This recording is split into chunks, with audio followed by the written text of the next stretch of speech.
Hello बच्चों, हम लोग फिर से कंटिन्यू करने जा रहे हैं class 11 waste Bengal board लीलाज friend का बाकी के पोर्शन को। तो इस वीडियो में हम लोग देखेंगे, लास्ट वाली वीडियो में हम लोगों ने देखा था जो एक छोटा सा एंडिंग पोर्शन का revision, that Leela was assured by Siddha that he knew the moon. वो मून को अच्छी तरह से जानता था। कैसे? क्योंकि वो अपने घर के फ्रंट में भी ले जाकर लीला को मून दिखलाया, और फिर से जो उन लोगों का घर के पीछे का पोर्शन था वहाँ पे भी लीला को ले गया और ले जाकर मून को दिखलाया। So Leela became very much excited and she immediately got into the house and she informed her mother that mummy, Siddha knows the moon. Siddha को अच्छी खासी उसकी दोस्ती है मून के साथ। अब आगे हम लोग देखते हैं। एट डस्क, डस्क का मतलब होता है इवनिंग, और डाउन का ऑपोजिट होता है डस्क। डाउन मतलब अर्ली मॉर्निंग, और डस्क जैसे ही शाम होने वाली होती है वो। डस्क के टाइम में लीला क्लास लिया करती थी सिद्धा का। काफ़ी पेनफुल क्लास होता था सिद्धा के लिए। She had a box filled with catalogue. उसके पास एक बॉक्स होता था लीला के पास, और उस बॉक्स में कैटलॉग होते थे, कुछ नोटबुक्स वगैरह, ठीक है ना, और स्टम्प्स ऑफ पेंसिल्स, पेंसिल के छोटे छोटे टुकड़े। काफ़ी अच्छा लगता था लीला को टीचर बनना सिद्धा का, क्योंकि सिद्धा उसके लिए कुछ भी बनने के लिए रेडी होता था, स्टूडेंट भी बन जाता था Siddha. She made him squat. Leela उसको ज़बरदस्ती कहती थी चलो एकदम टीचर के स्टाइल में, क्योंकि वो नया नया शायद स्कूल जाना शुरू की होगी, तो टीचर्स के एटीट्यूड को देखी होगी, तो वैसे ही वो परफॉर्म कर रही है। सिद्धा को फ्लोर पे बैठा देती थी स्क्वैट करके। स्क्वैट करके बैठना मतलब एड़ी के बल बैठ जाना, जैसे हम लोग स्क्वैट करते हैं एक्सरसाइज के टाइम में, उठक बैठक करते हैं, या फिर आपको टीचर पनिशमेंट देते हैं तो कान पकड़ के आप उठक बैठक करते हैं, स्क्वैट। तो सिद्धा स्क्वैट करके बैठ जाता था और अपने हाथ में पेंसिल ले लेता था, और अपने सामने एक कैटलॉग भी ले लेता था। कैटलॉग मतलब नोटबुक, और बिल्कुल वैसे ही एक स्टैम्प ऑफ पेंसिल लीला भी ले लेती थी, उसके फ्रंट में बैठती थी टीचर बन के, और उसके हाथ में भी एक नोटबुक होता था, कैटलॉग। और फिर लीला कमांड करती थी टीचर की तरह से, अब लिखो, कहती थी लिखो। और अब सिद्धा को ट्राई करना पड़ता था, जो जो लीला लिख रही होती थी वो सब उसको ट्राई करना पड़ता था अपने कैटलॉग के पेजेस पे। लीला को आता ही कितना था, बस कुछ 2-3 अक्षरें आती थी, लेटर्स अल्फ़ाबेट के, कुछ 1-2 अक्षर, मतलब 2-3 अक्षर, यूँ समझ लीजिए ABC ऐसे कुछ आता होगा, या कुछ एक तरह का अपने हिसाब से वो कैट और क्रो को ड्राइंग कर लेती थी, बिल्ली या कौवे को। लेकिन सिद्धा के लिए ये बहुत मुश्किल काम था। सिद्धा ने तो कभी पढ़ाई लिखाई की नहीं, इसीलिए सिद्धा के लिए ये कॉपी कर पाना, जैसे भी लीला लिखती थी वो ABCD या फिर वो कैट एंड क्रो, ये लीला मतलब सिद्धा के लिए इम्पॉसिबल टास्क था। पहले तो वो खुद लिखती थी और लिखकर उसको कहती थी कि चलो तुम मेरे बुक को देखो, कैटलॉग को, और वैसे ही कॉपी करो। और जब ट्राई कर लेता था सिद्धा, तो फिर लीला उसी कॉपी को लेती थी एक एग्जामिनर की तरह, टीचर की तरह, और कहती थी लाओ मुझे दिखाओ, लेकर एग्जामिन करती थी, और फिर से उसको सुधारती थी, कहती थी is this how I have drawn the crow? क्या मैंने ऐसे ही क्रो ड्राइंग किया है? क्या मैंने ऐसे ही बी लिखा है? फिर उसको दया भी आता था सिद्धा के ऊपर, और कहती थी लाओ लाओ मैं तुम्हें दिखाती हूँ कैसे करना है। फिर से अपने एफर्ट को रीडबल कर देती थी दोबारा। लेकिन बेचारा सिद्धा मून को तो कंट्रोल कर सकता था। मून को कंट्रोल कर सकता था मतलब आप यूँ ही समझ लो कि बच्ची के लिए मून कंट्रोल कर लेता था, वो मून से दोस्ती कर सकता था। लेकिन लीला जो बताती थी वो उसके लिए पॉसिबल नहीं था। उसके जो मजबूत कलाइयाँ थी वो टेढ़ी हो जाती थी, दर्द होने लगता था, उसको लिखना तक नहीं आता था, पेंसिल पकड़ना तक नहीं आता था। कॉन्सिक्वेंटली लीला उसको एकदम वहाँ बैठा कर ही रखती थी, पिंड करके रखती थी, वो हिलने नहीं देती थी, जब तक कि उसकी कलाइयाँ टेढ़ी ना हो जाए, टूटने को ना आ जाएँ। और तभी सिद्धा को बचने के लिए ट्रिक अपनाना पड़ता था। कहता था अरे अंदर से तुम्हारी मम्मी बुला रही है, कुछ अच्छा खाना बनाई है, खाने के लिए बुला रही है। और बेचारी लीला लालची बच्ची दौड़ जाती थी अपनी मम्मी के पास। इस तरह से इवनिंग का क्लास ख़त्म होता था। खैर इवनिंग की क्लास के बाद फिर शुरू होता था बेड टाइम स्टोरी। लीला अपने बेड पे सो जाती थी, और बगल में सिद्धा बेड के नीचे ज़मीन पे बैठकर उसको इनकम्पेरेबल कहानियाँ सुनाता था, ऐसी ऐसी कहानियाँ जिसका कोई कंपैरिजन नहीं है। कहानियों में जानवर होते थे, जंगल होता था, हेवन में गॉड्स होते थे, स्वर्ग में भगवान, मैजिशियंस होते थे, जादूगर। ऐसे ऐसे जादूगरों की कहानी सुनाता था ना, जो उनकी गोल्डन कैसल के अंदर, मतलब सुनहरे गुफा या डेरे या डेन के अंदर किसी तरह की राजकुमारियों को वो लोग कॉन्जर अप करके ले आते थे, मतलब जादू से, तिलस्म से राजकुमारियों को बहलाकर फुसलाकर उनको जादू करके उनको अपने उस गुफा में ले आते थे। ऐसे ऐसे जादूगरों की कहानियाँ सुनाता था वो। लीला को बहुत अच्छा लगता था ये सब कुछ, इमेजिनेशन के वर्ल्ड में चली जाती थी और लीला सो जाती थी। दिन पे दिन लीला सिद्धा के एकदम क्लोज होती गई।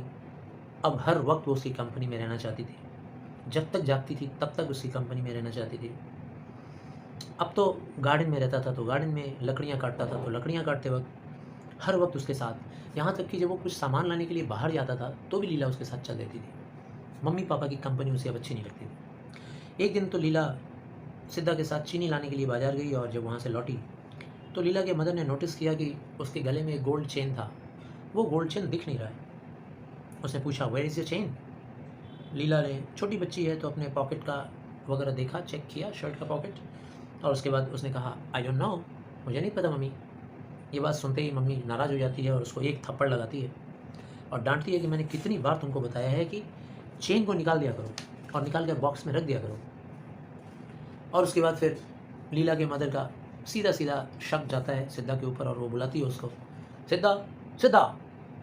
सिद्धा अंदर आता है और लीला की मदर उससे शक की नज़र से उसको देखती है और देखते ही उसको महसूस होता है कि ये कुछ घबराया घबराया सा लग रहा है। उससे पूछती है, चेन किधर है? उसका तो गला सूख जाता है। वो बस अपनी आँखों को ब्लिंकिंग कर रहा है, ऐसे ऐसे ब्लिंकिंग करना कहते हैं आँखों को, और ब्लिंकिंग करते करते कहता है कि मुझे तो नहीं पता मैम। फिर वो पुलिस का नाम लेती है, अभी पुलिस को बुलाऊंगी अगर तू नहीं बताएगा तो, चिल्लाती है। और तभी रसोई में वो कुछ रख के आई थी खाना पकाने के लिए, वो चीज़ अधूरा था तो उसको अटेंड करने के लिए रसोई में चली जाती है।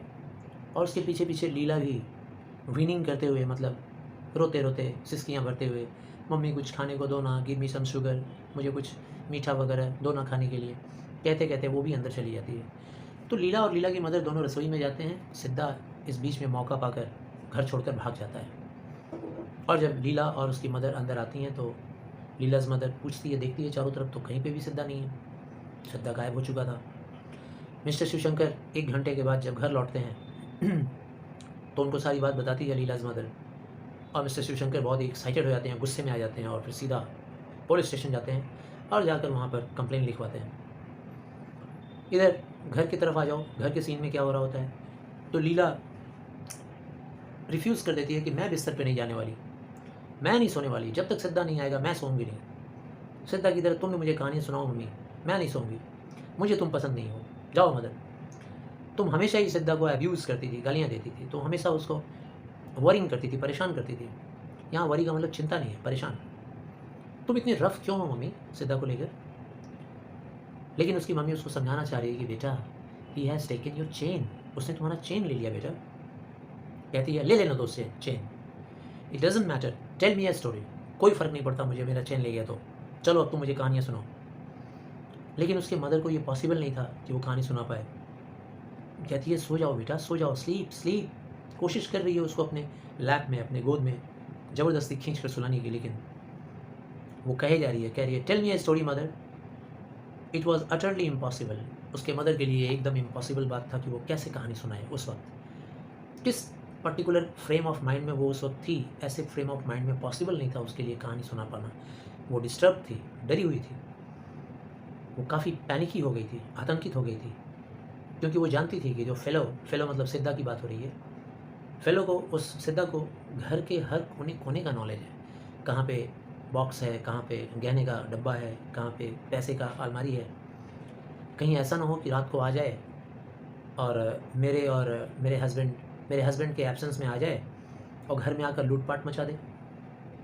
ये सोच के वो कांप जाती थी कि इतने बड़े विलन, इतने बड़े डकैत और चोर को वो अपने घर में कितने ही दिनों से पनाह देकर रखी थी। कह रही है कि भगवान की दया से, गॉड की मर्सी से उसने मेरे बच्चे को मारा नहीं, चलो सिर्फ चेन ही ले गया। और उसके बाद फिर लीला को कहती है, स्लीप लीला स्लीप। शी कैजोल्ड मतलब उसको परस्यू करती है, परसुएट करती है, मनाती है। फिर लीला कहती है, can't you tell the story of the elephant? क्या तुम एक हाथी की कहानी नहीं सुना सकती मम्मी? कहती है, नो। फिर Leela made a noise of deprecation, विरोध की आवाज़ में लीला कहती है, why should not Siddha sit in our chair mummy? Siddha क्यों हमारे चेयर पे नहीं बैठ सकता? तुम लोग तो बैठने नहीं देते थे। मदर के पास इस क्वेश्चन का आंसर नहीं था।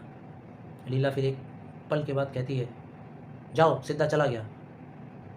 क्यों चला गया? क्योंकि तुम लोग उसको अलाउ नहीं करते थे घर के अंदर आकर सोने के लिए। मतलब सिद्धा को घर के अंदर भी घुस कर सोना अलाउड नहीं था, घर के बाहर बरामदे में वो सोता था।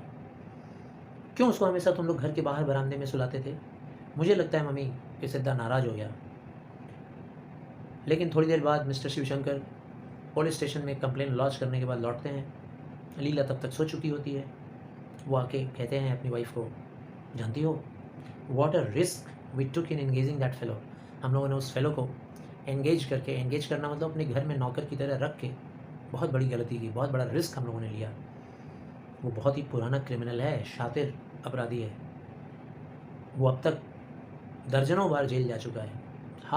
दर्जनों बार नहीं, हाफ अ डजन, मतलब कम से कम 6 बार अब तक जेल जा चुका है। और हर बार एक ही केस है, बच्चों की ज्वेलरी चुराना। मैंने जो डिस्क्रिप्शन उस चोर के बारे में दिया पुलिस ऑफिसर को, पुलिस ऑफिसर ने तुरंत पहचान लिया कि ये तो सिद्धा है, और पुलिस उसकी तलाश कर रही है। उनकी वाइफ ने पूछा, अभी वो कहाँ है? तो कहते हैं कि बस पुलिस उसकी तलाश कर रही है, पुलिस को पता है कि वो कहाँ रहता है, उसका हॉन्ट्स जानती है पुलिस, और पुलिस वहाँ जाएगी और जाकर वो लोग उसको उठा लेंगे बहुत जल्दी, डोंट वरी। इंस्पेक्टर नाराज़ हो रहा था मेरे ऊपर। वो कह रहा था कि सिद्धा जैसे लोगों को नौकरी पर रखने के पहले मैंने पुलिस को इन्फॉर्म क्यों नहीं किया, उससे मैंने पूछा क्यों नहीं, इस बात को लेकर नाराज़ हो रहा था। तो बच्चों, वीडियो काफ़ी लंबा होता जा रहा है, तो मैं ट्राई करूँगा एक तीसरा वीडियो बनाने के लिए जिसमें इसका कंक्लूडिंग पोर्शन होगा। Thank you very much.